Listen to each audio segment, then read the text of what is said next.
Short Mangalacharan. Jnanatimirandasya Jnanam Janashalakaya Chaksharanmilitam Jena Tasmai Shri Gurave Namah.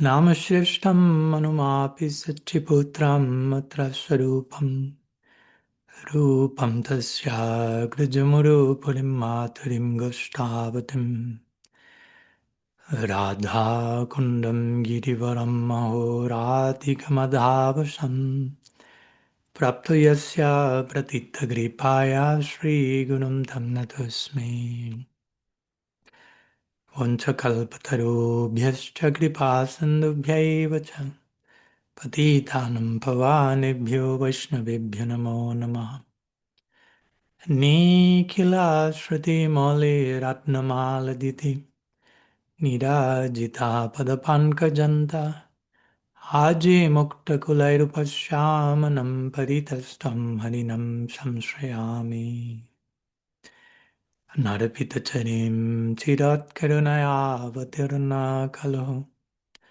Samarpaitamunnatoch Valarasan Sabhakti Shriyam Hari Purata Sundara Dyuti Kadamba Sandipita Sadahridaye Kandare Spurato Vasachinandanaha Janulambita Bhujo Kanakavadato Sankirtanaikapitaro Kamalaya Taksham Vishwambaro Dvyabaro Jugadharma Palo Vande Jagat Priyakaro Karunavataro Ladini Shakti Sarupaya Gauranga Suhridaya Cha Bhakta Shakti Pradhanaya Gadadhara Namastute He Krishna Karuna Sindhu Dinabandho Jagatpate Gopesha Gopika Kantarada Kantanamostute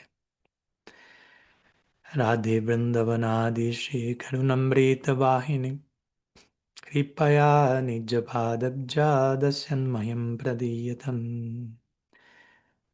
Bhaktya Bihinaya Parada Lakshay Kshiptaschakamaditarangamadhe Kripamai Tvam Sharanam Prapanam Vrinde Namaste Charanarvindam Vrinde Namaste Charanarvindam Sri Satchidanand Gaur Hari Ki Jai Sri Harinam Prabhu Ki Jai Samaveda Bhakta Vrinda Ki Jai Gaur Premanand Hari Hari Bol Pranam to all. Good afternoon from Ananda Ashram, North Carolina, US, to each one of you, whatever time and place you happen to connect today. And deep gratitude for your presence, for your active presence, for your investment in time and attention, all of which is the currency in the market, so to say. To whomever you give time and attention, basically you are giving yourself. So we happen to be very indebted by receiving your time and attention, so looking forward to reciprocate accordingly, and hopefully exchange a few gifts, hard gifts, as the Gita invites us to do. Bodhayanta parashparam tusyanti charamanti cha. Enlightening one another, nourishing one another, delighting one another with the divine topics. So as usual, and I think Bhaktirasa already mentioned before, I'm here. You are more than invited if you have questions, quests, as we like to call them, journeys unto themselves that can always be brought again into the table and explored yet a little bit deeper. So if you have any of that, thoughts, something you would like to reflect together, expand, you can raise your digital hand. Eventually we'll be inviting you to unmute. You can send the sharing via text if for whatever reason the camera is not operative today, as it's the case with Bhadra. She told us it's not that she's going through the dark night of the soul, it's just the camera is not working. Probably she's going through a dark night of the soul, which is perfectly fine as well, part of the journey. So I'm seeing a few hands already, like 1, 2, 3, 4, 5. So we'll begin in order with the order the hands were raised. So first of all, we will invite Trivikram Prabhu from New Zealand to unmute himself and bring whatever offering he has for today. Hare Krishna, everybody. Welcome. Thank you, Maharaj. So my question today is relating to the tradition or the culture that we have in Vaishnav culture, where one takes initiation from a spiritual master and receives a new name.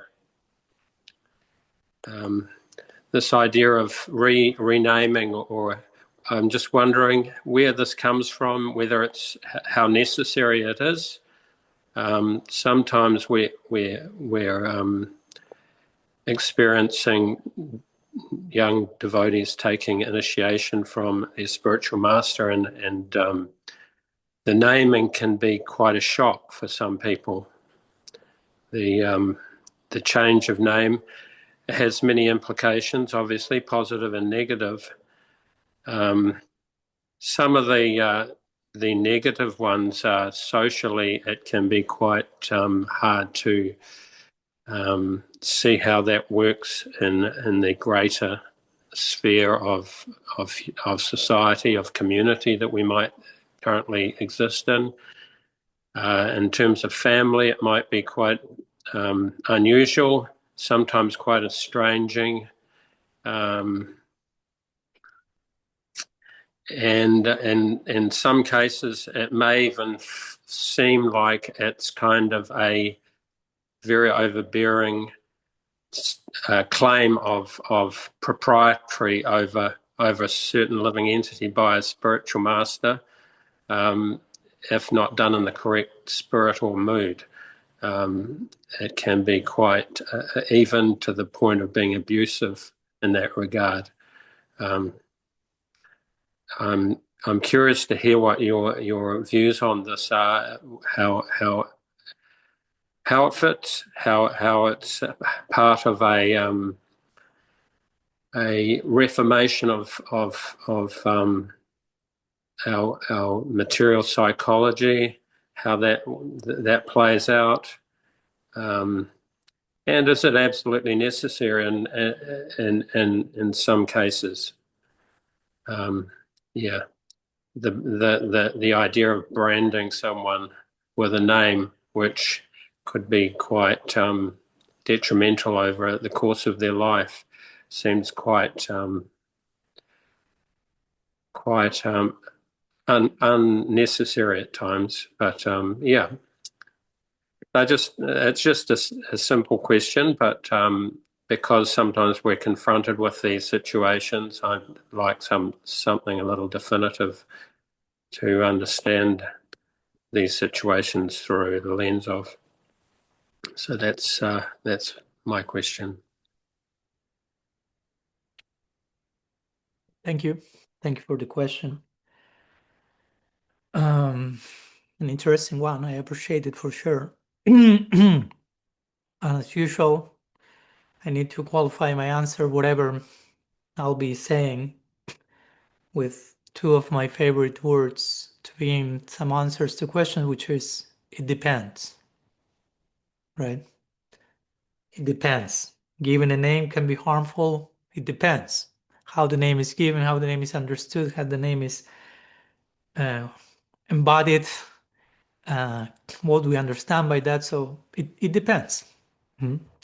One thing that has originally, essentially has a healing purpose, spiritual purpose, transformative purpose, if misunderstood, if not understood properly, can lead to harmful, dysfunctional dynamics, while it was not the original intention of it. So that's why it's so important to, in my opinion, to get proper sambandha, proper orientation about what is what, and not only what is what, like one-liner definitions of things, but also what's the purpose of things. No? Like when Rupa Goswami will speak in Upadeshamrita about Niyama Graha, one of its meanings being to adopt things, adopt names, adopt rules, adopt behaviors, adopt whatever, without a clear picture of what's the intended fruit of that adoption. That can be detrimental for bhakti, he will say.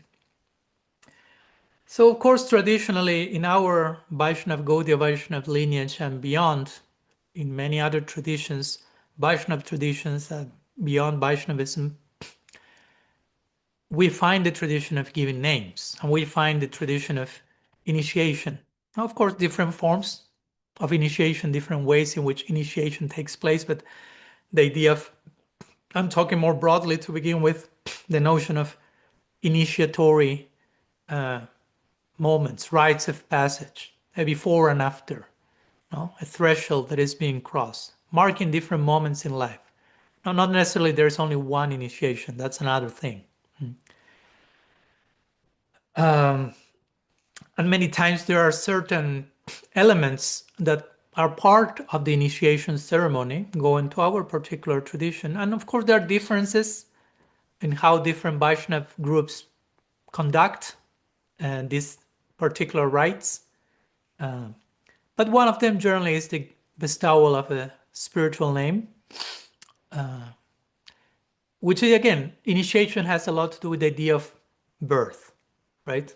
Sometimes you hear the word twice born, spiritual birth. So when you are born biologically, you receive a name that accompanies your biological manifestation, so to say.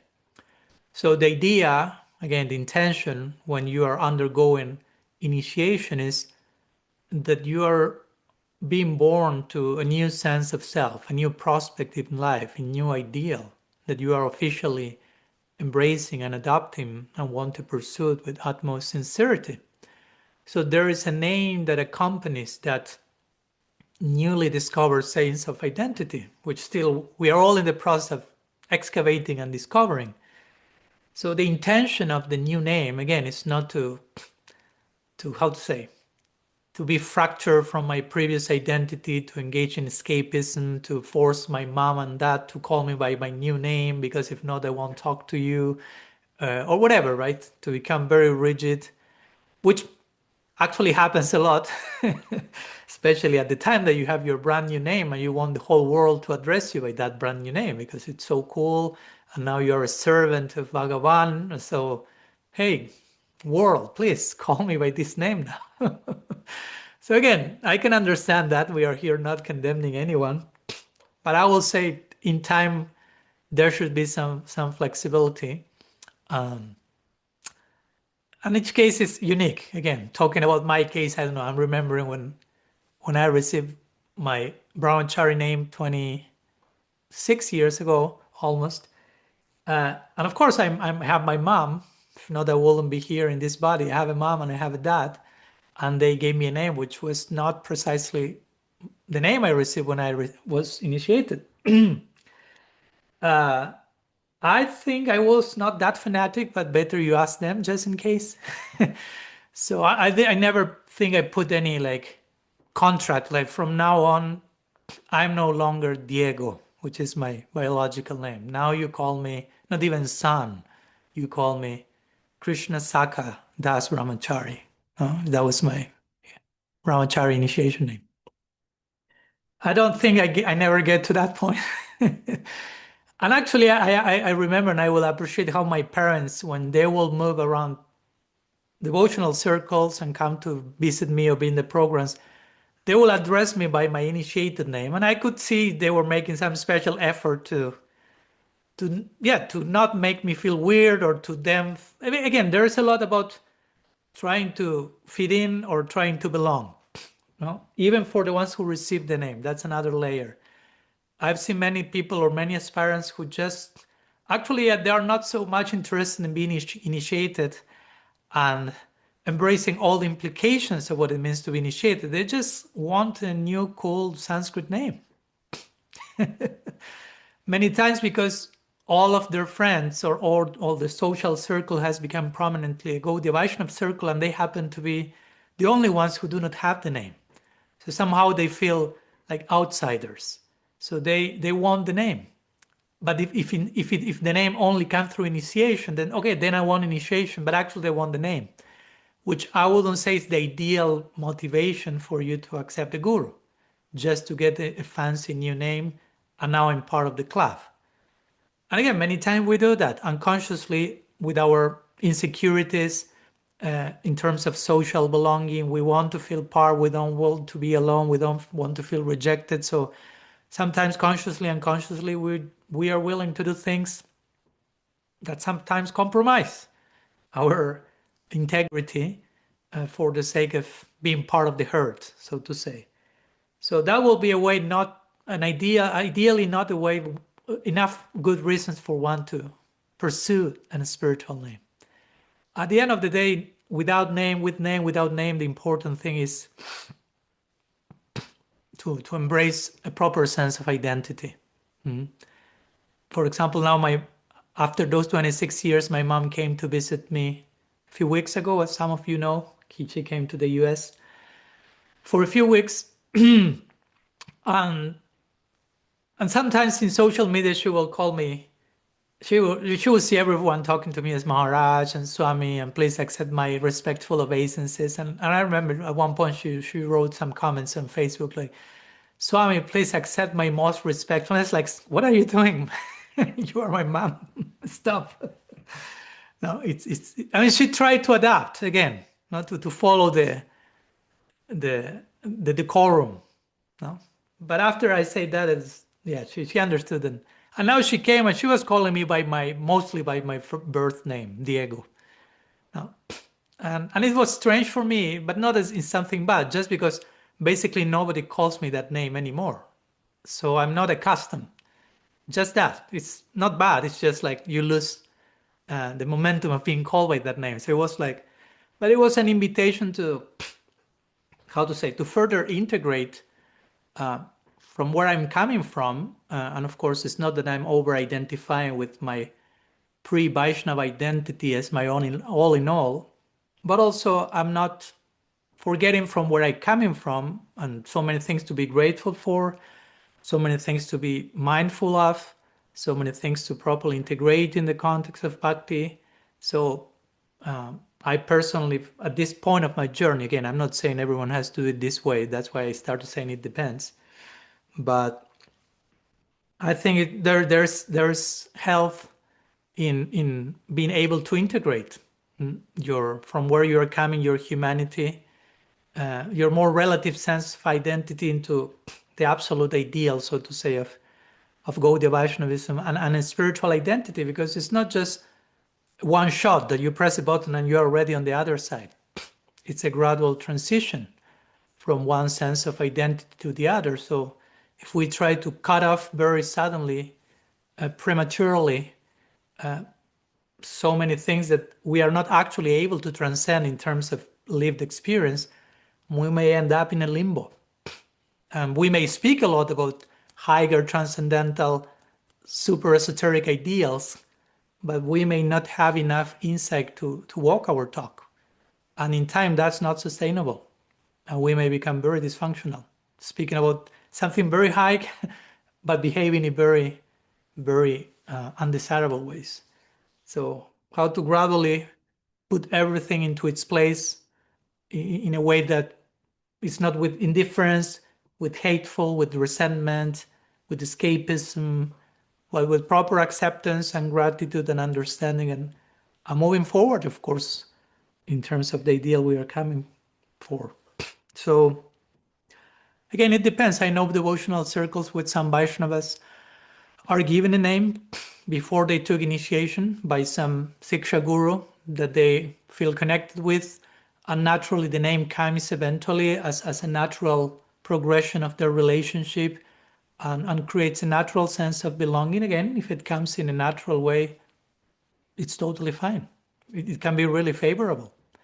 So having a new name that, again, indicates your prospect, your ideal in life, it's proper, it's healthy. Of course, how to navigate you having that name in certain social circles that may not be accustomed to that name, that's another conversation, and one should be hopefully mature enough to be swift, skillful enough not to, how to say, to make others feel that you are imposing onto them your new sense of identity, which again, it may be unavoidable in the kindergarten chapters of our devotional life, but eventually we should be more capable of accommodating other people in their own capacities and beliefs and ways, and at every moment we choose with whom to relate at the end of the day, right?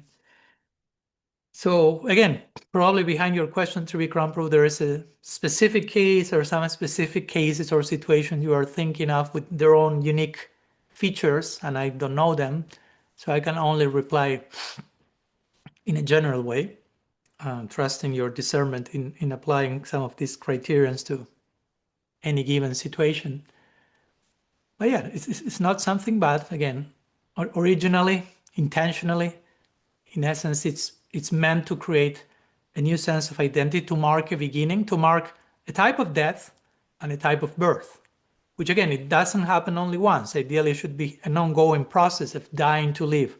As Srila Bhakti-Dev Goswami will quote Hegel, dying to live. It's not that the moment I received, the day I received initiation, the day I received the name, doesn't mean that all my false sense of self has died and my fully newborn identity is completely blossomed. No. Your initiation means the initiation of a process. Diksha is a process. It's not a one-time thing. So initiation is the initiation of the initiation. It's the beginning of an ongoing process through which we will have to die to so many layers of false values. Sarvopadi vinirmuktam. So many layers. And be born to a corresponding new form, new sense of identity, deeper and deeper. That's the very meaning of the word transformation. I was talking the other day with a friend. Transformation means to transcend form, to go beyond form. We are not talking here about some impersonal, formless notion of reality. I'm just saying to go beyond a current form, a current sense of identity, and achieve a new one. To live, release, let go of the older version of yourself, the outdated one, and embrace a deeper one, and a deeper one, and a deeper one, and so on and so forth. So it may be too complicated to give a new name every time we have to go through that. So, but the implications of whatever name we have in terms of spiritual name, and especially the surname Das or Dasi, basically indicates that. I am a servant of the sweet absolute. I'm a servant of divine love. And the implications of that means committing myself to an ongoing journey of transformation, a new form, and a new form, and a new identity. So I don't know if this helps, Trivikram Prabhu, if there is something that you feel you would like to address more specifically. No, I think that pretty much covers it. You know, the idea that we have to develop some kind of discernment, either individually or personally, or in terms of, well, even when we look at the motivations of a spiritual guide, we have to have enough experience or intelligence to know that sometimes they can be immaturely motivated. Therefore, they're kind of giving a name that they feel will brand us in a particular way for their own agenda. So yeah, there's all sorts of scenarios that could be required evaluation. So as you say, it depends. But yeah, no, I mean, what you've said totally covers pretty much all of those case scenarios. So thank you very much. Oh, thank you. And of course, regarding what you mentioned, I'm thinking about an article that I think I published yesterday on qualifications of the guru, and that's included in what you just mentioned, right? That they're the ideal scenarios that both guru and disciple get to know each other enough to get to trust each other enough. And even if that's the case, sometimes it doesn't prevent some future potential catastrophes. But at least you ideally are invited to take all the time you need to go through those preliminary stages before the official commitment. So whatever happens and comes from one side or the other, from guru to disciple, from disciple to guru, comes from a more trusted space. So one is more open and willing to accept what's coming in the context of that relationship. Because if that's not there as a foundation and things are rushed and pushed, and whether from one side or the other, because it can be whether a guru, I want to initiate you, who wants to be initiated, who wants a name, and put some pressure, or it can be a disciple pressuring a guru to initiate them or give them a name. And again, if it's not coming from an organic pace, from a natural rhythm and time that any relationship needs to have in order to properly blossom, then better to wait, if not run away in certain cases. Okay, thank you for that. And as usual, we like to sometimes take some pause in between different sharings and questions and answers and quests and explorations, and not only pause in silence and do nothing in one sense, but continue the churning from a different perspective. In this case, what we do, and I'm saying that for those who are joining for the first time, given the facility that Zoom offers, we open what we call breakout rooms, or we like to call more specifically breakthrough rooms, where in groups of 3 approx, the devotees are invited to share with each other, to continue churning whatever we have been sharing and churning so far for a few minutes. And after that, we will return back. I will continue addressing the other questions or presentations. So Dr. Rasa will now open the rooms. You are invited to join. Those who, for whatever reason, cannot join, invited to continue the churning in a personal, private way. In a few minutes, we see each other back.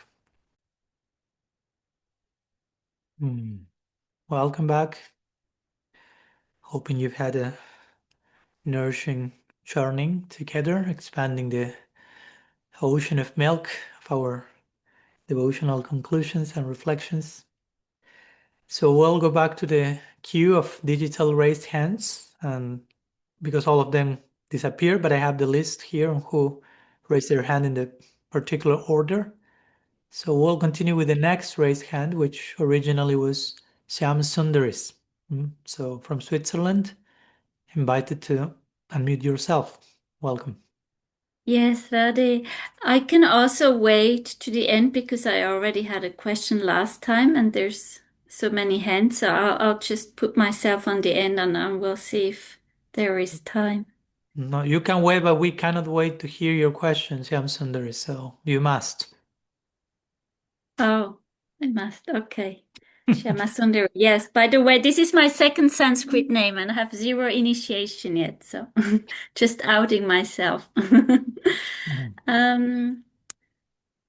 Last week, Kanupriya asked this question about the free will. And then when we went into that churning room, I was sharing, also outing myself. I told them that story when, before I moved to the ashram, I was working for a human rights NGO. And yeah, and at some point during a lunch break, I did that outing and I said that actually I'm working here because I now how to explain that I would much rather work for for animal rights. That's why I went to study, but then I realized I couldn't do it because it's too painful for me to bear the pain of animals. That's why I chose, like, for me was second best for a human rights organization. And when they asked me why, I hadn't never deeply reflected, but then when they asked me, I suddenly was so clear to me. I said that I mean, I also feel compassion for humans, but I feel really pain for the animals, knowing that they do not have this free will, that they, compared to human beings, have this higher consciousness, which for me is equal to having the free will. By having this higher consciousness at any point, like the example you mentioned last week with Frankl was his name, Viktor who Frankl. Frankl, even though you're in the worst situation maybe, or condition in your life, being in a concentration camp or whatever painful situation, you have the choice to connect with God, or depending on your belief, with the higher self or Brahman, and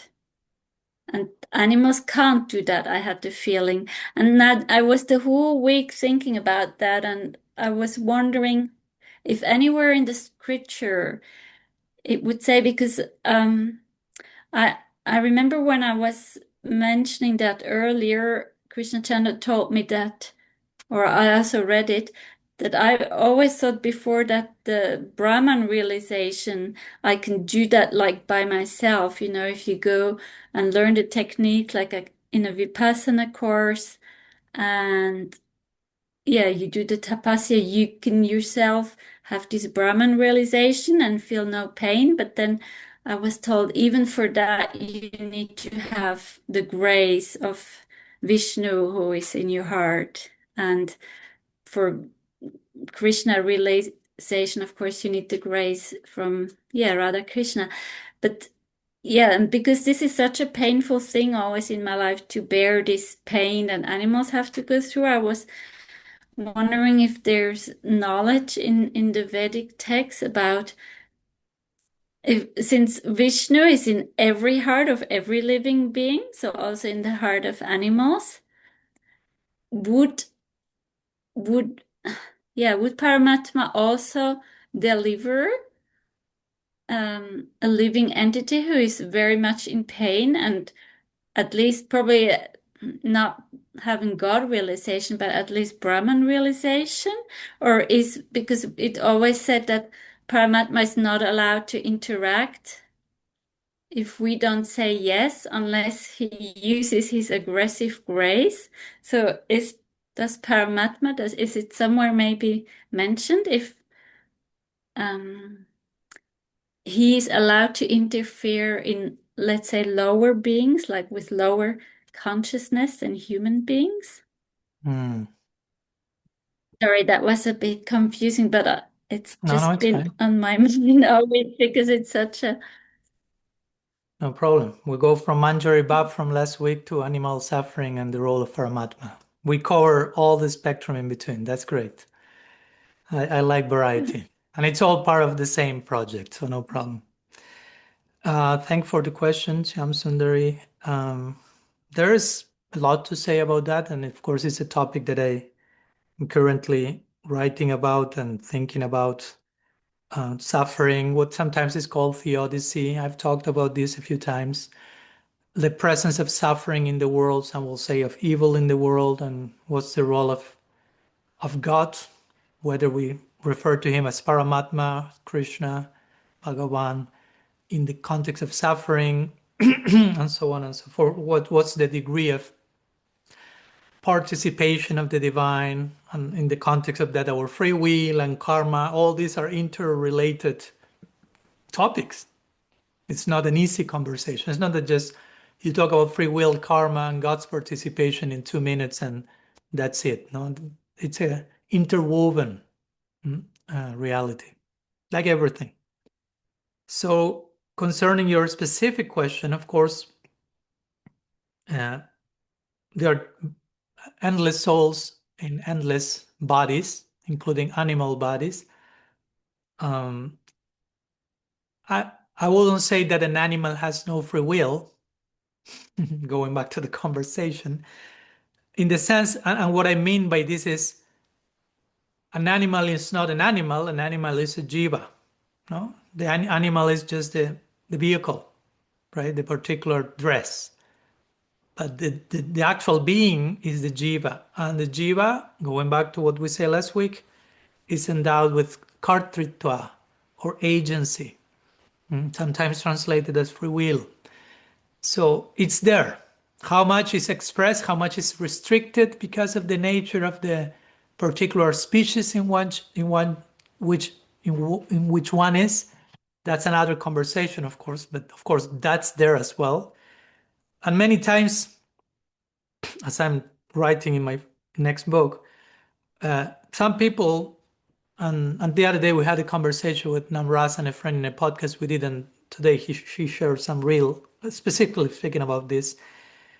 Of course, karma is not chastisement. Karma is a particular law that tries to facilitate the necessary experience that I need to have to learn responsibility and to eventually learn the highest responsibility, which is love.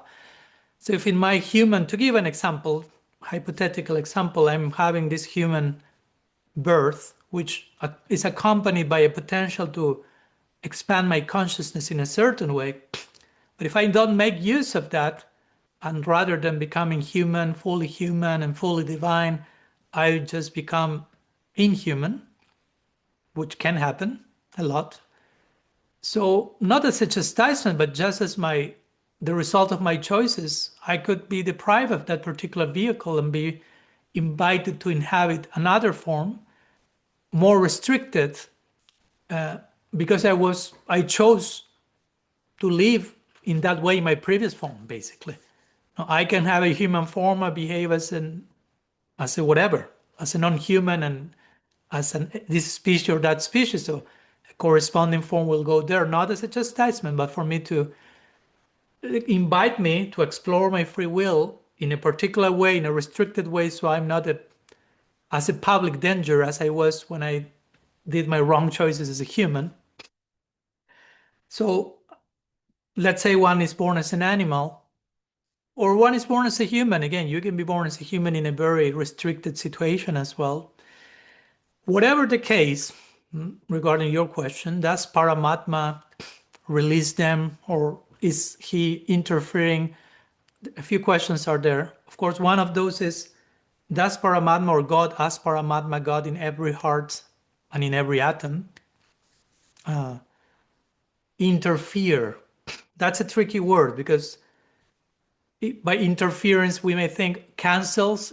If someone interferes with my trajectory in life, is canceling my free will, or interfering basically means interacting, right? Participating in a relationship. You could say that if we are related to one another, one is interfering with the other person, not in a negative way.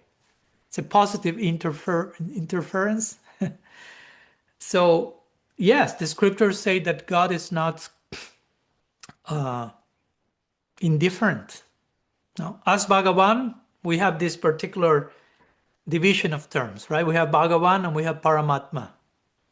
I'm Brahman as well, but here we are talking about Bhagavan and Paramatma. It's the same non-dual reality, Advaita Tattva, expressing itself in these two fashions. As Bhagavan interacting with his devotees, not indifferent at all, pretty interactive.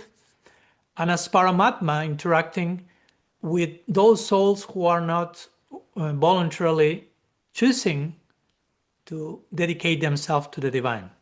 Not yet. But that doesn't mean that because that's the case, then God is indifferent to them. Right? We are not saying here, Bhagavan loves his devotees, is very moved, very interactive. But with those who are not devotees, Paramatma comes and is absolutely indifferent. No, that's not correct. Now, there are different statements in scripture that show that's not the case. Paramatma is known as Chaitya Guru, right? The original Guru. And again, many times when we speak about Guru, we think about an embodiment of grace, of mercy, of love, of unconditional support, not a passive, indifferent, cold-hearted guy. So if Paramatma is the Chaitya Guru, the Guru in the heart, then we expect that the participation of Paramatma in our life, in the life of anyone, one species or the other, will be trying to, exert the most favorable influence possible, but not to the degree that it cancels our free will. Yeah? You follow my point? I can have my relationship with you. And if I'm a well-wisher of yours, I will try to exert the most favorable, positive influence for your life. But not in a way that it cancels all possible decisions you could make.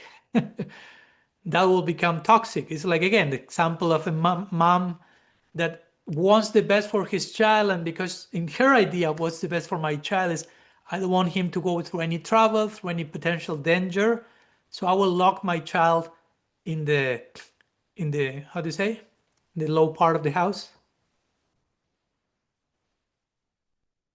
Please help. How do you say that? Basement. In the Basement. cellar? Thank you. Or the Thank you. cellar. Yeah. Yeah, basement, whatever.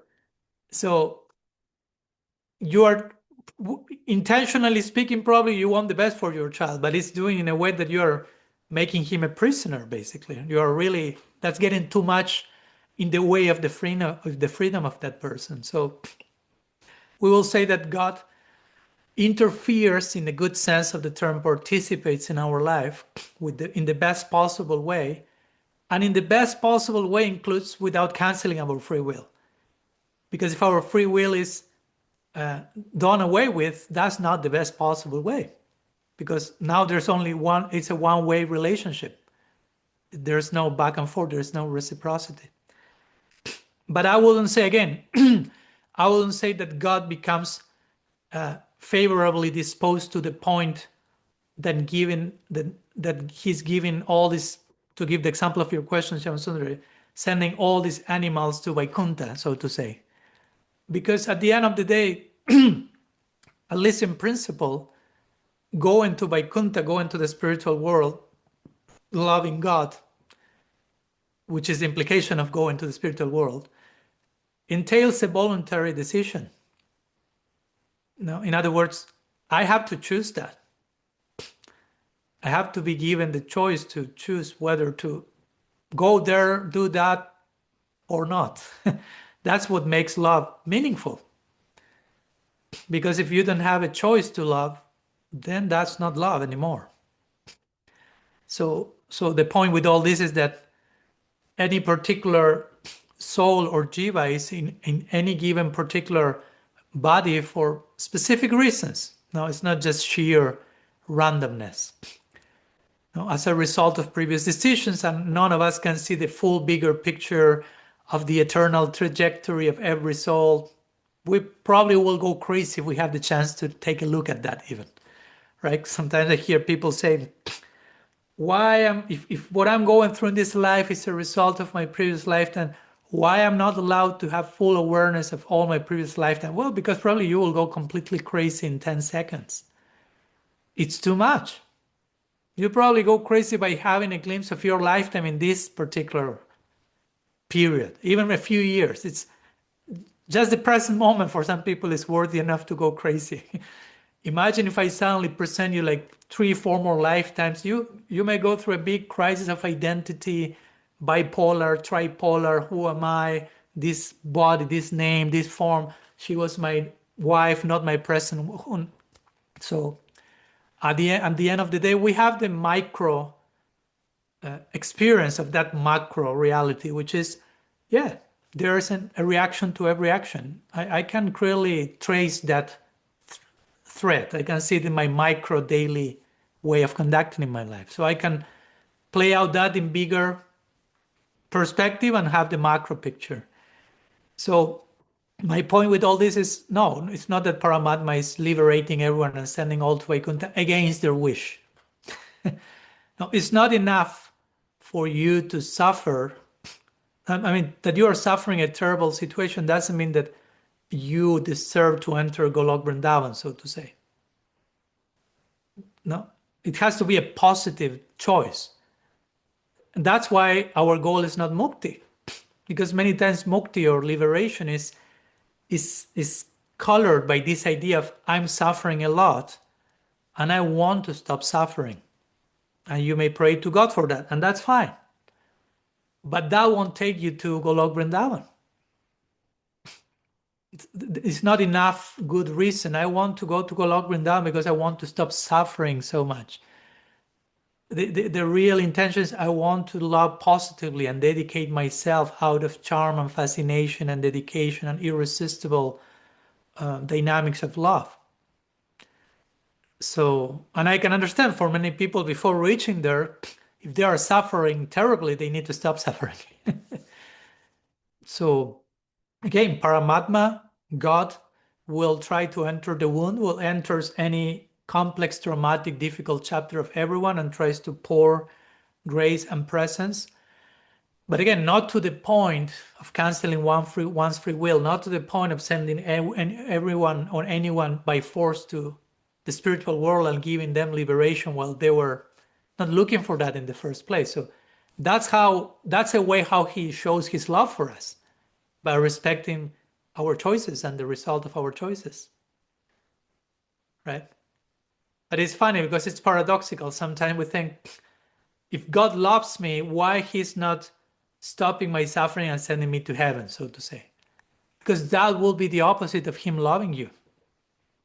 Because he loves you, he honors your free will with all the consequences of it that you are now going through. Which doesn't mean he's indifferent. He's there as a well-wisher, accompanying you on the journey. So I think we need to be precise and coherent when we play out all these ideas. So every department of existence keeps making sense. Free will, the voluntary nature of love, the degree to which God participates in our life, and so on and so forth. So again, maybe all of us, some of us, most of us, I don't know, may have gone through that situation of being an animal and suffering terribly, being a human suffering terribly. Arguably, I will say humans suffering more than animals. Not to downplay animal suffering. No, I'm not here trying to downplay any of the terrible things we humans do to animals. But because humans generally have a more sensitive consciousness and perception, that opens the door for even more suffering, perceiving suffering even more deeply. Generally, you don't see animals going mad and committing suicide or stuff like that. We humans have the exclusive rights on all those areas. So I'm not saying that to downplay animal suffering. I'm saying just to make the point, and also to say that even if we've gone through that ourselves, here we are, and the journey continues. So that was not the final word. I know it's difficult, but we have to somehow zoom out some of these situations to see the bigger picture, and that there is an eternal trajectory for each one of us, and one single lifetime is not the end of the story. Because sometimes we need to do this, but it can be too much at times. Sometimes instead of zooming out to gain broader perspective, we zoom in. And we need to do that at times. But if you do that too much, we can go crazy. Just one single situation of abuse, of trauma, of violence, and you zoom in and you keep zooming in without end, at one point it's unbearable. Because also you are losing sight of so many other things, wonderful things that are happening simultaneously with the horror. So that's the nuanced balance that we need to keep. We don't want to zoom in so much into loving ecstasy to the point that we become indifferent to the suffering in this world and we are not compassionate enough, as we are invited to be. But we don't want to zoom in into the suffering of this world to the point that we become fatalistic and cynic and that's the all in all and there's nothing good, because that's not the end of the story either. So how to keep every reality in perspective and hold all of that properly with love, with the different expressions of love, whether it is compassion, empathy, fascination, loving, dedication, whatever, trust, faith. So, but yeah, I think hopefully it doesn't sound like too detached from reality, but in many cases, like this, sometimes we need to zoom out and gain a bigger perspective and realize this is not the end of the story. Like we need to do on a daily basis when we are not having a nice day.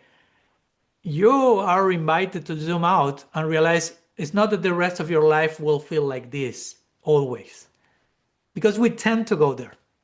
You feel miserable and you tend to project misery for eternity. Subjectively, you feel, oh, this will be forever, and you start to feel suffocated. So then you need to zoom out and use some discernment. No, this is a moment. No, this is not eternity. So the same criterion with situations like this. I don't know if that helps, Yamasundar.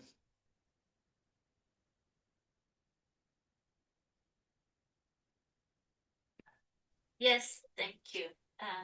Yeah, as you said, I mean, I am aware that we have our karma, and I'm aware animals have their karma. I was still somehow hoping that not that they would be delivered to Vaikuntha Golok. That's yeah, that would be too far. But I was just wondering if somehow they can reach the neutral Brahman, you know, like yogis can do in their Himalaya cave, just out of mercy, because that's some say maybe even if it's their karma, maybe Paramatma feel okay, now it's a little bit too much suffering. I'll just bring that so Yeah, of to course. have a little breakout room in the Brahman. Again, I answer in general. Every specific Yeah. jiva and every specific case is unique, and we can never know and say what will happen because there are so many other influences and some scars and experiences. So we can never put a finger and say this will happen Yeah. to everyone. What we know again is about the compassionate presence of Paramatma. So that should give us the hope we need. And what's the specifics of what form that takes in any given case, that's beyond our control, and we should be willing to sit with that mystery. But Yeah. on the basis of the certainty that we know that Paramatma is pouring his grace and presence in every moment, in every atom, in every case, in every wound. So yeah.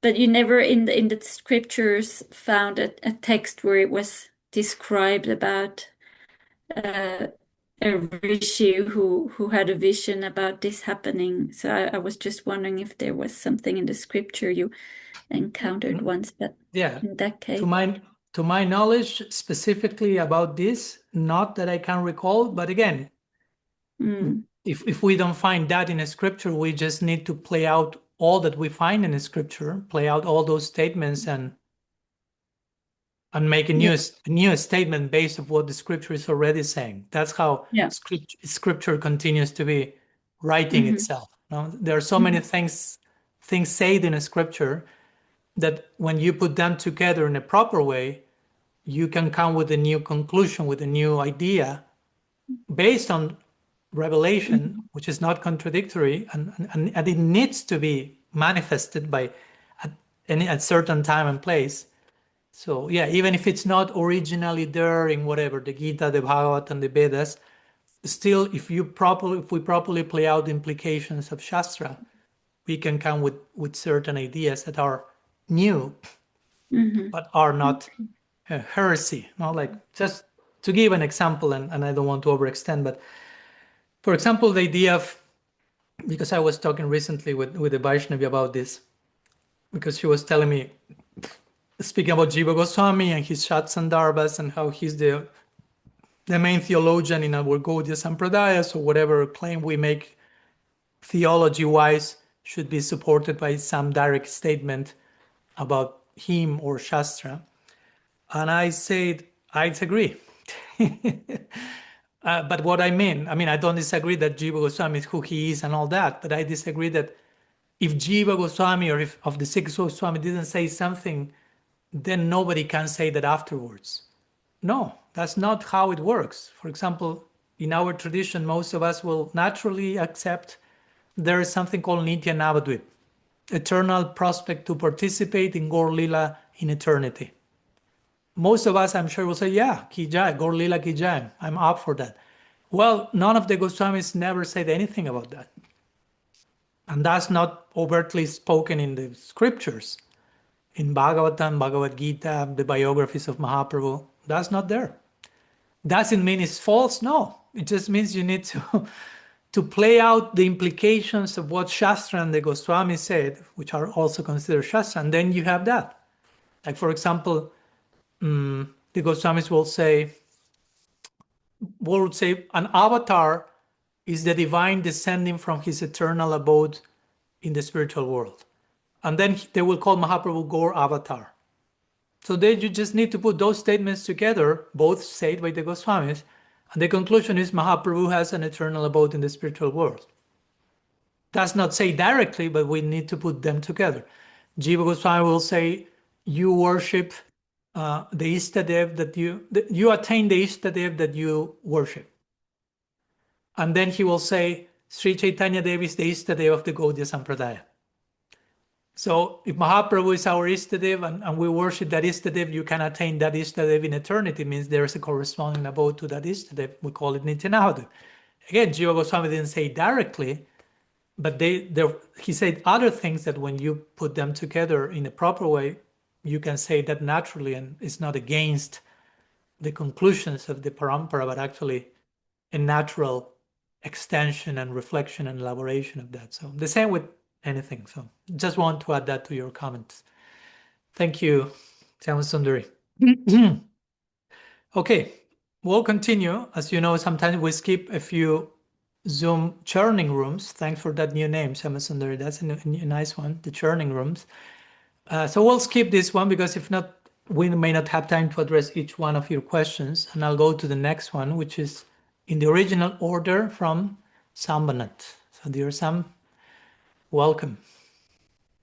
Hare Krishna Maharaj, it's good to see you and everybody. I have 3 questions. I'm just going to pick one. Just one, please. I'm just going to pick one. It's based off the EDL sort of reading group. So my question is, what's EDL for those who may not know? Oh, Evolution in Divine Love reading group. Okay. Which and that's a book. That's the book, yeah. Okay. Is Radharani, because we know she's Bhakti Devi, right? Is she also sort of like Krishna, shaped by love? Does she also pursue? Because you say in your book that Krishna, love is the center. So for Radharani, is so while being sort of, I don't know how to describe it, because she's Bhakti Devi, is love the center for her as well? And also, is she pursuing love simultaneously? Yeah, thank you. Yes, you can imagine it's all of when we try to put into words these higher realities, it gets all complicated, right? Yeah, it does. And especially when we start to think in terms of one being love, the other being the source and beginnings and ends, and we were talking about God, Radha and Krishna. So and our own, again, limitations in our mind with beginnings and ends. So I will say, trying to follow our beautiful Achintya Abheda Tattva philosophy, lifestyle, that both and, right? In one sense, you could make an argument, okay, Sri Radha is not shaped by love because she's the very form of love, right? Mahabhava Swarupini. That's one of the main names of Sri Radha. So he's Swarup, the very form of Mahabhava, of the great ecstasy of divine love, the great emotion, the greatest emotion. So in one sense, we could say more than, rather than she being shaped by love, she's shaping everyone, Krishna included.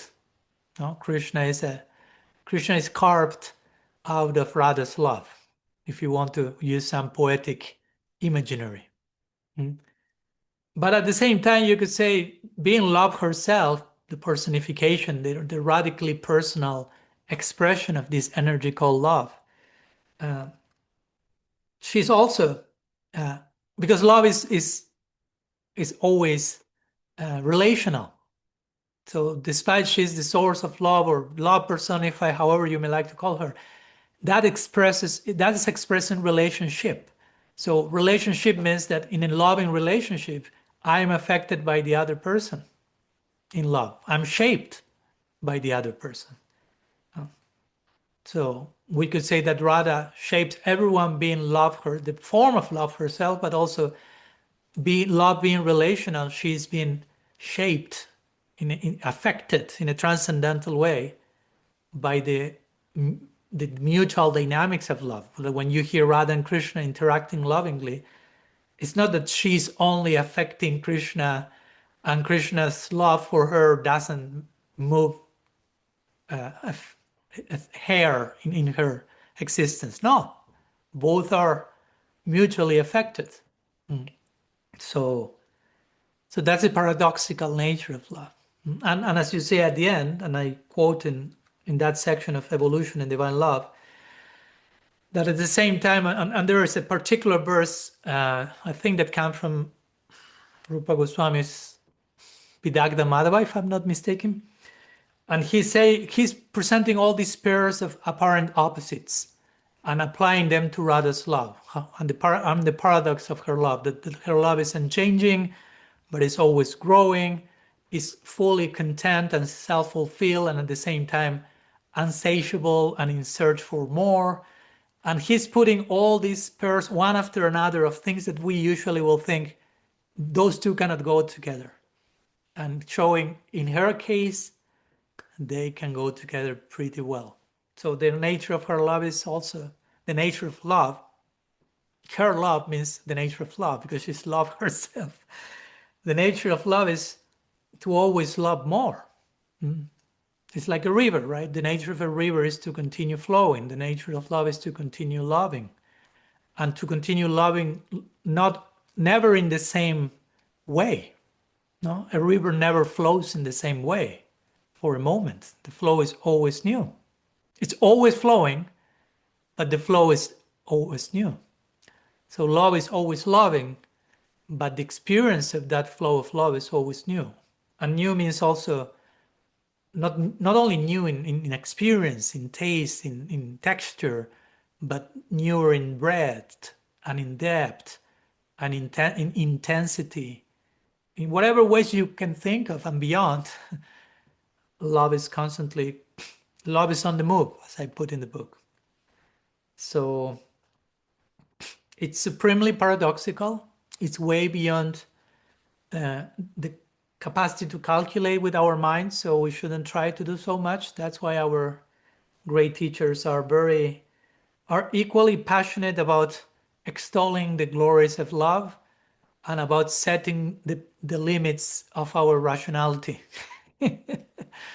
Because if not, we will try just to jump onto the realm of love with our brain, and something will collapse there.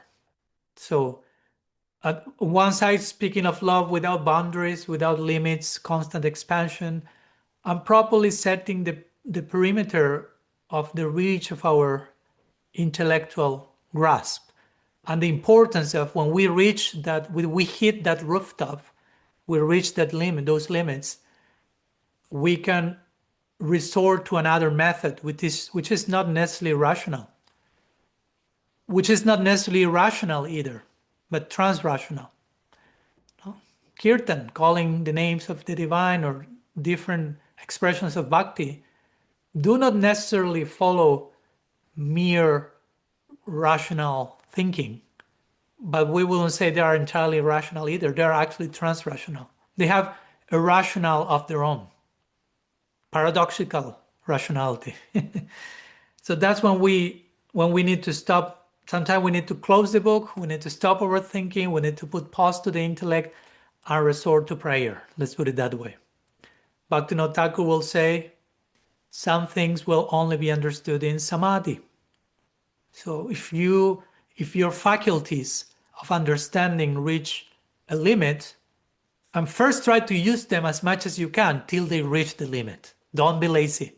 Siddhanta valiya chittana akara las. Krishna Das Kaviraj Goswami say, try to contemplate, try to ruminate on Siddhanta, or the conclusions, the perfected conclusions that are always ever more perfect.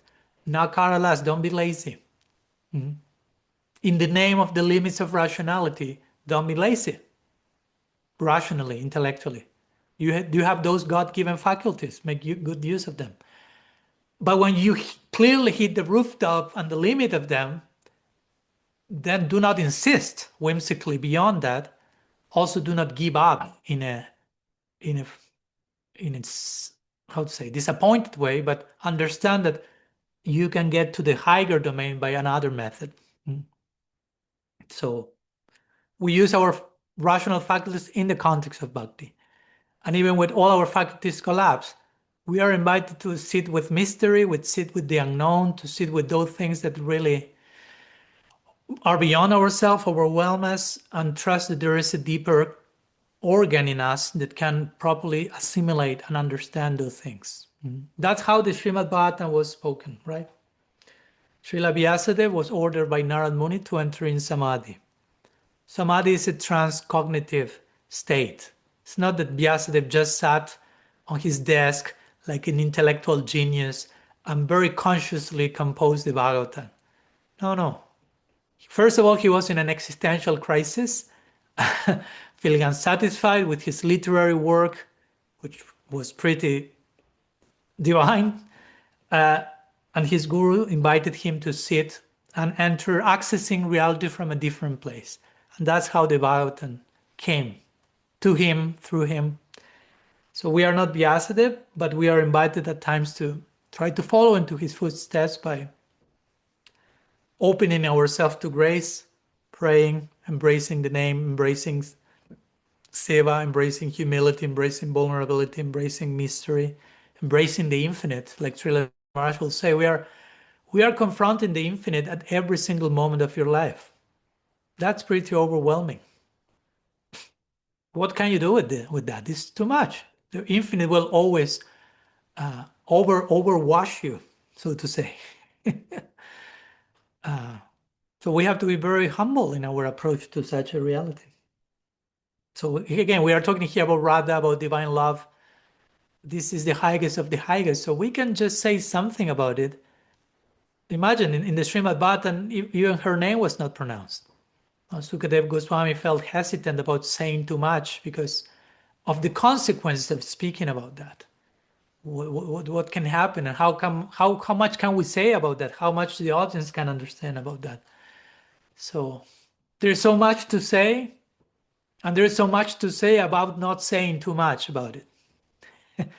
Like Srila Prabhupada Bhaktisiddhanta will say once, he said, during my Harikatha, mostly my 80% of what I speak is what Raganuga Bhakti is not. No, that was his stance. Like implying he had a very deep taste for that, like the famous example when someone asked him in a lecture, relatively casually, "Oh, Prabhupada Bhaktisiddhanta, can you say something about Sri Radha?" And Srila Siddhamara says, at that moment, Srila Bhaktisiddhanta Saraswati Thakur, he felt so much, there was so much for him to say about her, but also he felt, I cannot speak openly about her in a casual way. This is not the proper way to honor this higher reality. So he was going through this inner clash of forces, not wanting to say too much to protect the audience from misunderstanding, and wanting to say so much because, well, he's Nayana Mani Manjari, so an intimate servant of her. So he was in this inner divine conflict, and it is said that he eventually fainted because of the clash of the intense things that were happening inside of him. So that's kind of the divine, transcendental dilemma that we always find ourselves in. No? There's so much to say. We are talking about the infinite here, but there should be a moment when we enter into silence as well. And that will be the wisest choice. Instead of just continue to say something, we need to to humble our speaking by our silence. No, we have to balance our opening our mouth by closing our mouth. Like when Ramananda Roy was speaking, Mahaprabhu say more, and at one point Mahaprabhu puts his hand on the mouth of Ramananda Roy, says, let's enter into silence now. Krishna says in the Gita, from all secret things, I'm silence. So when something too secret is coming, better to go into silence and relish that privately, in one sense. Unless and until the audience is totally qualified, each one of them, so the sharing can be nourishing for everyone equally. Because if not, it can create confusion and can create so many other things. And we don't want to create those many other things in the name of the higher thing. So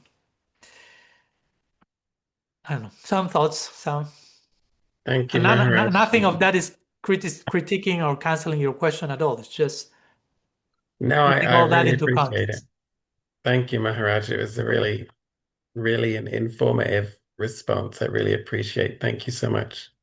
Thank you, always. And please save those two other questions maybe for next Saturday. Yeah, I will. Yeah, I'll Yeah. definitely will. Okay, so well, I'll invite all of you for a few more moments to our newly inaugurated churning rooms, breakout rooms.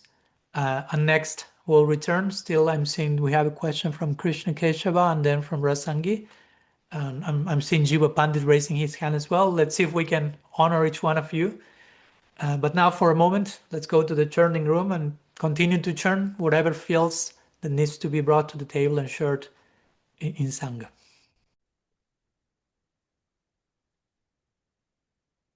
Well, welcome back, you all. You look all very churned, so that's a good symptom, innerly churned. So we'll continue with the raised hands. The next one was from Krishna Keshav Prabhu. So you are invited to unmute yourself. Welcome. Thank you, Maharaj, and everybody for welcoming me here. My question is about that nice blog post that you shared on Facebook. Oh, you were the one who wrote something and I replied to, right? That's correct. Oh, okay. Nice to meet someone from one dimension, 2 dimensions now. Good. Yes, likewise. So I think it's obviously a very important topic that you're trying to bring forward within that progressive Vaishnava Facebook group, because I've encountered so many people who like the idea of spiritual progress but don't like the idea of guru at all. And so you are trying to speak to some of the very real reasons why people might not like the idea of guru due to kind of traumas that have occurred and things that people hear about online. And I wanted to ask basically the same questions I asked on Facebook, and hopefully we can talk a little bit more about them. How can we keep the concepts of self-sacrifice or self-forgetfulness, as Srila Sridhar Maharaj says, in the discussion without scaring people away, talking about it in a healthy way as a kind of instrumental relationship with the organic whole, as a means of finding that purpose and satisfaction that everybody is looking for, to kind of inspire, maybe self-forgetfulness and self-sacrifice isn't such a scary thing. Maybe it's the thing to propel the relationship forward. So that's essentially my question. Thank you. And I appreciate that, you already made the question in the group, but I appreciate bringing it into this particular discussion because it always gives more space and time to continue to explore the topic, which, is a huge one. And as you know, and all of us know, Guru Tattva is generally many times described as one of the most complex tattvas to understand, basically, right? In so many ways. And in many ways also, we could say for some at least, they may be also some of the most complex tattvas to coexist with due to some previous not so healthy experience. But again, those should not be the standard, the definitive standard. Okay, that's what guru means, right? In other words, if someone had a boyfriend and the boyfriend was abusive and violent, that doesn't mean that all men on planet Earth are abusive and violent. But many times we may end up, as they say in English, throwing the baby away with the bathwater. So with guru, something similar could happen. We could go from one pendulum to the other, and from the pendulum of being, just throwing hypothetical examples, right, of being a blind follower, a codependent disciple, and maybe there's no fault in the guru in some cases, as I try to address in my second book, Radical Personalism. It's not that whenever there is a problem between guru and disciple, the guru is always the bad guy. No, not at all, so to say. Sometimes the disciple may want to have a guru for the wrong reasons, and may therefore address the relationship from a very codependent place, seeing the guru basically as a rock star than what it will be, or just want to fit in, want to have my name, my new spiritual name, whatever. So I think it's important to examine both sides of any given situation. In connection to your question in particular, yes, we hear about these notions of self-sacrifice. Dedication. Srila Siddhar Maharaj will even present this sequence of self-sacrifice, and on top of that, as you also referred, self-forgetfulness in divine love, which are all beautiful terms and beautiful ideals, but at the same time, as all of you may assume, may be triggering for people who do not have a very healthy definition of those words, or may have not had a healthy previous experience of those words. And I think it takes discernment from any particular guru or speaker, especially if you are dealing with one-on-one with someone, to first get a grasp from where the person is coming. Because, and I've had that experience, sometimes I use a certain word with the best intention in my heart, and I'm triggering unresolved trauma in the other person. And it's not that I was aware of that, I'm not doing that on purpose. And if the person doesn't tell me, I will never know. So both have a responsibility in that sense. So there's nothing wrong with self-sacrifice. There's nothing wrong with self-forgetfulness, as long as that happens in the context of something utterly positive. Because Srila Siddhar will say self-forgetfulness in divine love. That's mostly how he qualifies self-forgetfulness, because you can also be self-forgetful in a very depressive state and want to disappear, want to kill yourself and feel terribly about yourself. And that's not necessarily the humility and the self-forgetfulness we're talking about here. Or self-sacrifice doesn't mean to go beyond your capacities and your adhikar to an extreme degree, where you end up being burnt out and do not want anything to do. At the same time, it doesn't mean to escape absolutely from the notion of self-sacrifice and just want a easy, complacent, in the comfort zone like spiritual life, because all that can very quickly become self-deception, right? And I can understand, and I've seen that in others and in myself. Sometimes if you have gone through an extreme of that, for whatever reason, you've gone through some burning out by pushing too hard. Sometimes the dynamics is that you may tend to go to another, the pendulum will move with equal force to the other side. Hopefully you don't stay there forever. But in the beginning, I've seen sometimes they would say, no, I don't want to have anything to do with that. And actually, it's not that they don't want anything to do with it. They don't want to have anything to do with that particular version of how they understood or experienced guru or whatever. And it may take time for them to get a more healthy, sustainable, realistic version of anything, of sadhana, for example. I know that if I say sadhana, maybe for some of you, you get triggered about some military-like discipline that you are forced to do because you have to, out of fear, because if you don't do that, this will be the consequences. But guys, that's not sadhana.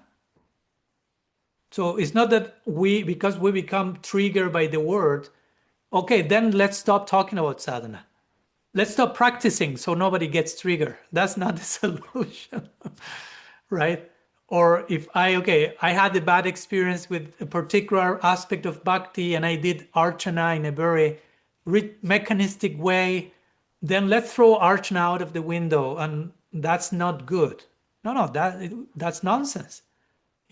One needs to take responsibility for how you choose to think about it and how to choose to approach that practice, and learn to rediscover that from a new place. Because many times, if we do not do that, we're actually playing the victim. We are engaging in victim consciousness, And we are not so willing to change and to be transformed ourselves. And we have an easy way of saying, oh, no, I was traumatized by that, or this sadhana was this for me, or this guru did that to me. And again, I don't want to sound insensitive to that, but also that's not the end of the story. You shouldn't stay there as if it's the end of the story, because one can victimize upon anything and everything. So still self-sacrifice should be there, because still there should be some ideal in our life that is worthy of our sacrifice, right? Sacrifice is not a bad word. No? Dedication, putting aside certain personal considerations to walk an extra mile for something that is really important for me. I mean, in many ways we do that all the time in different ways. So why not to do that for the for the sweet absolute, of course. So the real question may be, what's getting in the way of my embracing self-sacrifice and self-forgetfulness or whatever in a healthy way? So for me, again, many times, and I'm trying to be honest with my personal experience, I cannot talk beyond my personal experience. And the personal experience, my personal experience in witnessing other people's personal experience, many times people do not like too much these words. They are just words, right? Because they trigger in them some stuff. And because those words were initially presented to them without enough positive content to justify them. In other words, if I'm talking to you about self-sacrifice and fully dedicating your life to something, that something must be beautiful and fascinating enough for me to dedicate myself fully. Because if that's not the case, then I may be forcing that dedication. I may be pushed too far without me being given enough reasons for me to sacrifice myself fully. And eventually I may feel I was abused, I was coerced, I was whatever. That's why Jiva Goswami and Srila Siddhar Maharaj refers to this line that Jiva Goswami refers to in the Sandarbhas. He says, Bhajaniya Guna Vishishta, which means the nature of Bhagavan, the nature of Krishna, and by extension, the nature of Krishna consciousness, Bhajaniya Guna Vishishta. Guna means qualities, Vishishta means special or specialty. So Krishna's qualities are so special, Bhajaniya, that one feels almost dragged by force to dedicate your life to him. So that's how it should happen. No? Krishna is the all attractive. And again, Srila Siddhar Maharaj spoke so much about, since he's one of our main points of reference here, self-sacrifice and self-forgetfulness. But he spoke so much about Krishna's sweetness and love and compassion and home comfort and all the things that create the necessary safety and foundation and shelter and hope and inspiration and fascination and attraction. I speak for my own experience while reading him. And I'm very fortunate to have known about Srila Siddhar Maharaj from day one of me joining Bhakti. And in Argentina, where I joined, I say that a few times, there is a Spanish, I speak English, but we had a Spanish translation of all of Srila Siddhar Maharaj's books. And all the books were in one book. So it's like a 1,000 whatever pages. So I devoured all that basically. And I could have that experience. Of course, he speaks at one point about self-sacrifice, self-dedication, and very intense concepts and very intense, the very intense demand that love puts upon us when we really embrace the call. But he does that in a way that he makes it very clear to begin with, the dignity of that, how dignifying that is, how beautiful, how charming, how much of a gift that is. He presents it in a way that is, in my experience, utterly charming and irresistible, which that's who Krishna is, right? The all attractive, irresistibly attractive. He's so attractive that I feel dragged to serve him. That's the nature of his beauty. At times I may not feel that, But I had experience of that. So when I'm not feeling that, I can go back in my bank memory and know that's actually the case and make a sacrifice, a conscious effort, because I know who Krishna is. I know how fascinating this is. So I think that's for me the healthy way to speak about these things. And another word like surrender will come into the picture also. That surrender is, I mean, I have nothing against the word sharanagati or surrender. It's beautiful. But for some to hear surrender feels uncomfortable because in the name of surrender, they were presented with a very toxic version of it, which again was not balanced with enough positive content. And we should surrender ideally out of awe and wonder, out of fascination, not out of social pressure, fitting in, intimidation, fear. That's not our path. Raga Marga is the path of fascination. So we should practice and get in touch with Krishna consciousness in a way that is fascinating enough for us to voluntarily decide, I want to give my life here. I want to engage in self-sacrifice. And it's a self-sacrifice that will always ask a little bit more for me at any given moment for eternity. So until and unless we have an equally beautiful, fascinating enough idea of that love, the idea of sacrificing ourselves more and more without limit for eternity can sound terrifying. So we have to deal with these ideas in a way that is sustainable for us according to where we are on the journey. We cannot force ourselves to just be there in a moment, but also we shouldn't, again, throw all those ideas out of the window because I'm feeling too triggered or too uncomfortable with them. We should find a level of what for me the balance is here. Okay, self-sacrifice, self-forgetfulness, there are degrees of all that. It's not that you do it or you don't do it. It's always, there are so many shades and nuances and levels of that. So according to where I am in my current stage in the journey, devotional journey, what will be a healthy expression of self-sacrifice? To begin with, self-forgetfulness comes after self-sacrifice. Srila Samaraj made that very clear.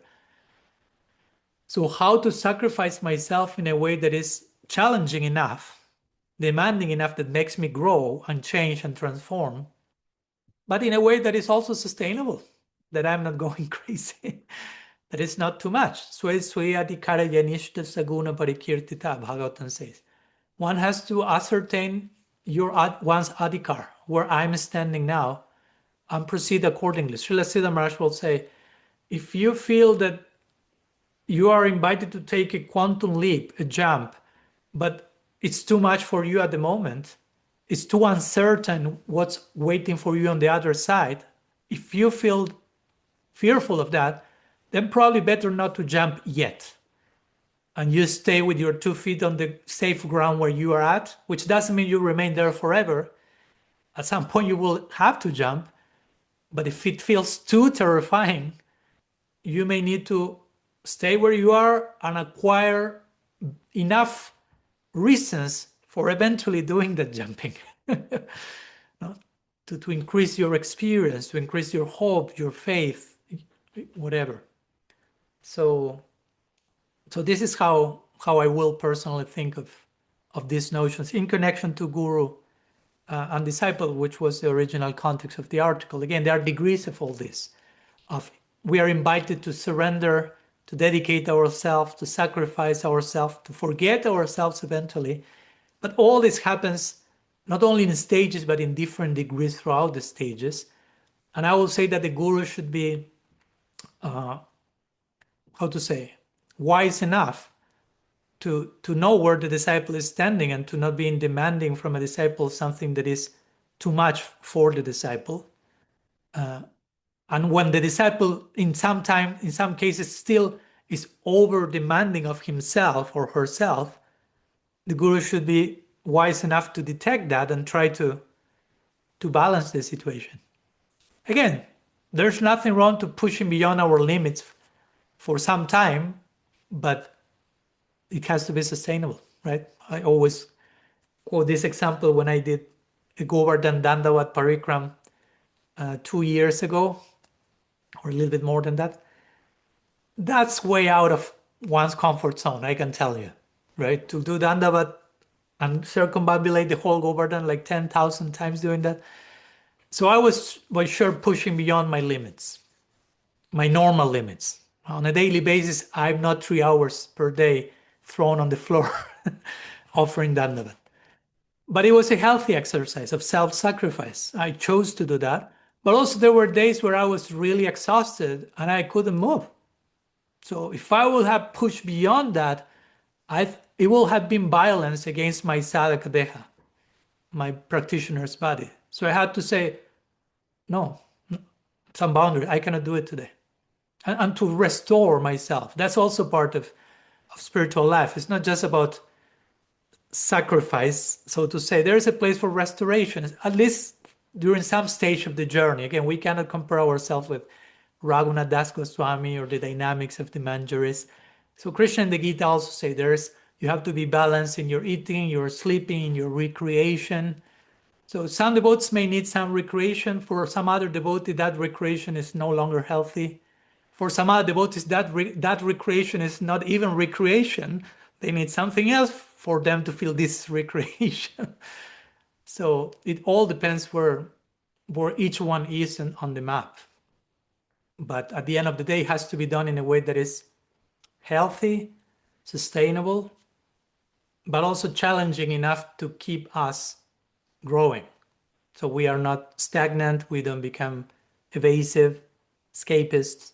So it's putting all those considerations in the table and keeping them in balance. So those will be some extra thoughts, Krishna Keshav. I don't know if that helps, if you have any further reflections on that. Thank you, Maharaj. That was a wonderful response. How you're describing that fascination with Krishna should be the inspiration behind that self-sacrifice is of course, Krishna means all attractive. So how could self-sacrifice to the all attractive not be based off of that?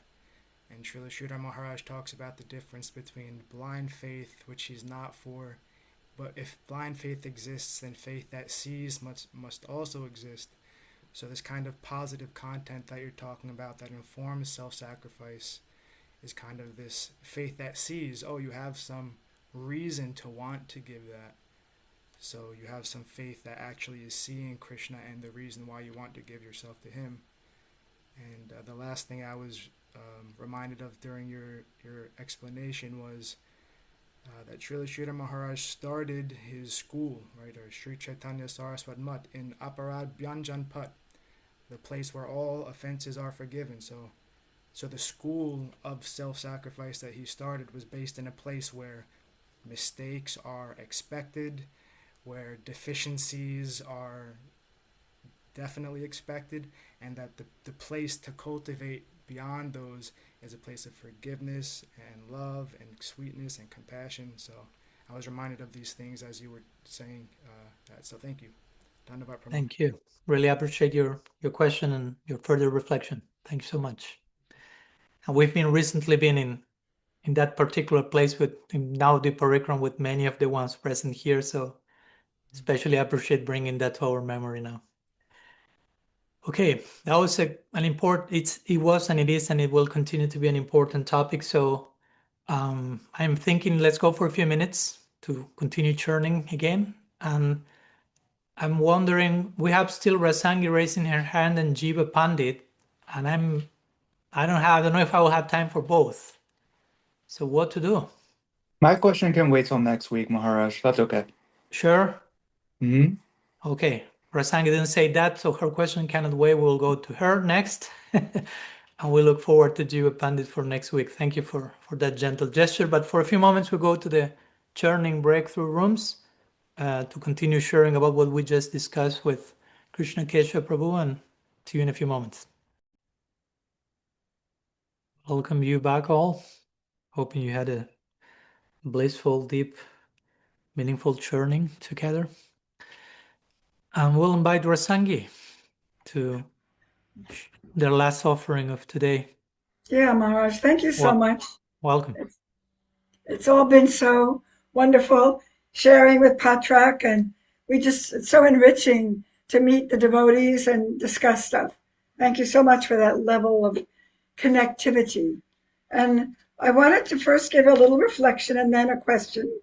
I don't think it's too long, but my Yeah, reflection. let's not make it too long because we're almost concluding. So I know, I know. I think it's succinct enough, but my reflection is that, in the introduction where you talk about how to read the book, is so valuable.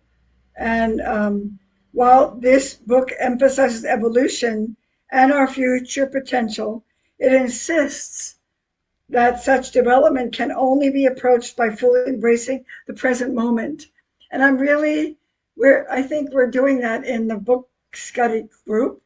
We're really taking everything and letting it sit and discussing, and that's invaluable. I don't think anybody's talked about this before, breaking it down like that. So I appreciate it so much. And I highly recommend everybody start a book reading in your area and a time that works for you to read with others. It's so wonderful, relishable. And my question is, you say also in chapter 1, sort of after Shambhanath talked about Radha and is she shaped by love, or does she let's try not to read too much from the book, Rasangi, because it kind of makes people Yeah, lose yeah. their attention. So I'm not going to read, but the question is that true love has no opposite. It doesn't shift from love to unlove or from affection to hate. Okay, so what is it if we do hate someone? Is that there no love there? Like, yeah. So, yeah. yeah. There you have Really? my answer. Yeah. That's it? Yeah, I mean, again, that's why first we need to understand what's true love. Because if we take the word love very cheaply, it's like I love you and tomorrow I hate you, then that means I never love you to begin with.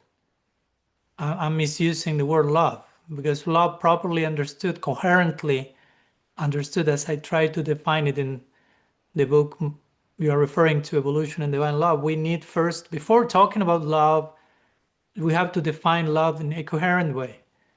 And Yeah. when we define love coherently, we realize that the very nature of love is to become more love, more of what it already is. So it can never become less of what it already is. It can only become more of what it already is. Love can only become more love. So if love is the quote unquote love, so-called love, becomes demoted to the category of hate or indifference or whatever, then that was not love at all to begin with. Yeah. Brace yourself.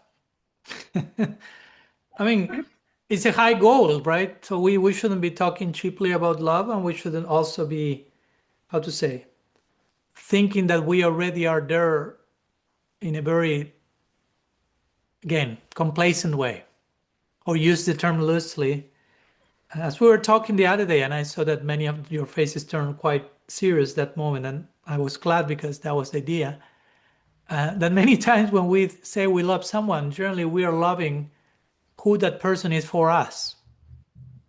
It's a quite utilitarian form of love. I love your version of yourself in relationship to me. So when I start to discover who the person actually is, independently of the utilitarian function in my relationship, many times we have a really hard time in loving anything about it. Which doesn't mean that the other person is a monster. It just means that our love was very conditional to begin with. And if the more we attach the word conditional to the word love, the less we are talking about love. Because real love is unconditional. So we don't want to water down the reality of love to fit in our present condition, but we want to gradually upgrade ourselves to be able and willing to confront the reality of love for what it is. going back to the idea of self-sacrifice and self-forgiveness and so on. It's a gradual process, and nobody should feel, as Krishna Keshav also mentioned, we will make mistakes, we will fall short of the goal, so there should be compassion and forgetfulness and forgiveness, sorry. So all those elements have to be brought into the equation of us pursuing love. Okay, I want to pursue divine love, unconditional love. Beautiful. And when I'm trying to do it, I fail miserably in practice. So I may need to show some degree of self-compassion and self-forgiveness, and that may be the most genuine form of love I can express at that moment in relation to my failing of being able to embrace love in its fullest dimension. But that doesn't mean that I will dilute the highest ideal, the highest definition of love. So yeah, that's the point I tried to make in the book. True love has no opposite. Because some people say, no, the opposite of love is hate, the opposite of love is fear, the opposite of love is whatever. Well, when you say that, which type of love are you talking about? Because true love has no opposite. It only becomes more of what it is. And as we were talking the other day, the real nature of real love is such that it can accommodate all the other emotions and make them exist in the context of love. In other words, some people on one level say the opposite of love is hate. And when you hear the description of Rupa Goswami of love in Ujjwal Nilamani, one aspect of Radha's love is hate. But it's a loving hate. So now hate is not the opposite of love. Hate became an expression of love. Wow. No, the opposite of love is fear. One aspect in divine love is fear in the context of love. So that's the uniqueness of love. Not only it has no opposite, but it can include and accommodate all these other so-called opposites to love and make them find their place as an expression of love itself. Wow. So that's real love. That's the actual love we are talking about here. And that's why it's such a noble and dignifying this ideal that we don't want to dilute that, water down that. As challenging and as difficult it may be for us to get closer to that, as much as we may fall short of that, that doesn't make an excuse to downplay and dilute the ideal. So that's real love. On that foundation, we may use the word love for so many things in so many ways, but we should never lose sight of what we are actually talking about here. And when we remain properly aware of that, there will be always some homework on the table for us to do in regards to love for eternity. We can never remain idle, you say, become idle. Like, no, there's nothing else to do. I reached it. I got the goal. That's why Mahaprabhu will say, na prema gandos ti darapi meharu. He was the embodiment of divine love, and he will say, in me, there is not even the aroma of divine love. Because there was so much more divine love already waiting to be embraced by him. And he was the ultimate personification of divine love. So love has this unique paradox. It can never have enough of itself. So it continues to grow, it continues to expand, but it has no space for opposites. There's no opposition in love. No? Prema Samputa Vishwanath Chakravarti will say that. He gave the example, a lion is walking, an elephant appears to oppose the lion, and the lion devours the elephant and gets nourished by the obstacle. In the same way, it was just an analogy, the same way divine love is moving, and no matter how many obstacles you put, divine love is such a strong current that it will take all that so-called obstacles and be nourished by that and increase its current. Crazy. So there are no opposites to love. There's no opposite to love because there is nothing that can oppose love. True love cannot be opposed by anything. Even if you bring to the table all the suffering and all the horrors of this world, which we are not denying, they cannot oppose, they cannot become an opposite to what true love really is. So then all that invites us to really contemplate deeply. So what's that love then? Right? What's such a thing that has no opposite, that includes everything into it, that makes obstacles into nourishment, and that, according to us, is the ultimate goal of life? What's that? So that's what we are trying to do in our life, to explore love. There's nothing else left to be done. And there's so much to be done in that regard. There's nothing else to be done apart from that, but when you focus on that, there's no end to that exploration, here and in eternity. So Hey, yeah, good news. Thank you so much. love as it is, Kijai. Kijai. Okay, we'll put that to rest, but 5 more minutes of churning room, so you continue churning just 5 minutes. We'll meet to say goodbye till next week. So see you in the churning breakthrough rooms. Welcome back one more time. Hoping you had a beautiful sharing together, and we'll put our sharing to rest today. Looking forward to meet again next Saturday, where we'll be having a unusual type of meeting, now I'm recalling, because we will be celebrating 2 years of Tadatmya Sangha. So it will be our 2nd year anniversary of the newborn baby, basically. So we will be sharing more in that context, and of course you will be invited to share voluntarily. So we will have an alternative mode for next sharing next Saturday. I want to remind you of that, and of course more than invite, same time, same link, everything. So I will be sharing the flyer in my social media these days as well. So thanks so much for being there always. See you soon. Sriman Mahaprabhu ki jai, Shri Harinam Sankirtan ki jai, Shri Gaudiya Vaishnava Guru Parampara ki jai, Samaveda Bhakta Vrinda ki jai, Gaur Paramananda Hari Bol. Panchakalpatarubhyascha kripa sindhubhyaiva cha patitanam pavanebhyo